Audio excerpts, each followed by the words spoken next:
Hi, this is BHOROWITZ, and today we're going to talk about some of the details of Social Security.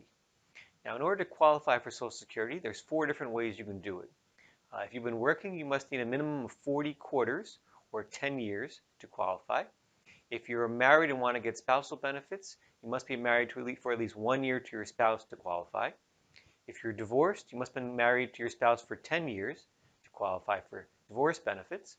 And if you're a widow, you must have been married for at least 9 months prior to death in order to qualify for widower benefits. Now, the way the benefits are calculated is Social Security will take your highest 35 years of earnings, or if you're claiming on somebody else, their highest 35 years of earnings, and they'll wage adjust that for inflation. So $50,000 today is not the same as $50,000 20 years ago. They will adjust for inflation. Now, the highest 35 years is factored in whether or not those years were part-time years or full-time years.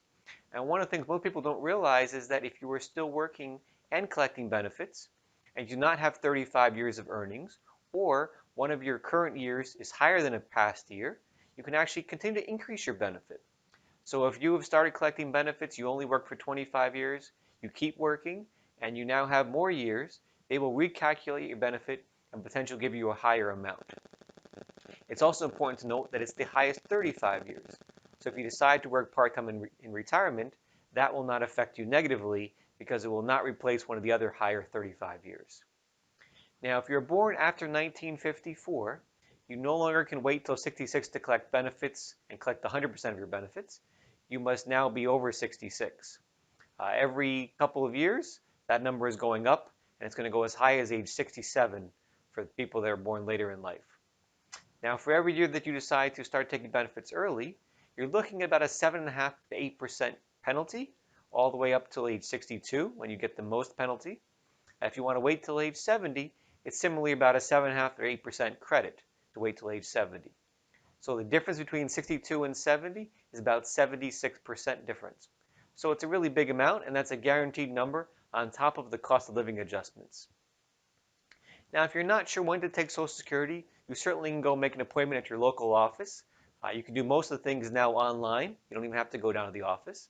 But in either way, what you're not going to get out of the Social Security Administration is advice. If you go there to the office, they can help you understand the rules and regulations, but they're not there to provide you recommendations. Okay?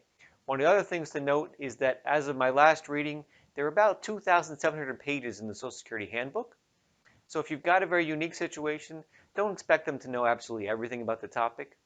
They'll do their best, but it's a very vast amount of research, and they really know the simple stuff, and we'll have to do a lot of research to get back to you with something more complicated. At the end of the day, most people decide when to take Social Security based on a friend, a neighbor, or a loved one. And too many people take it at age 62. So with some of these facts that we learned today and some more information that we'll share in the future, hopefully you can make the right decision for you and your family. And that's a fact, Jack.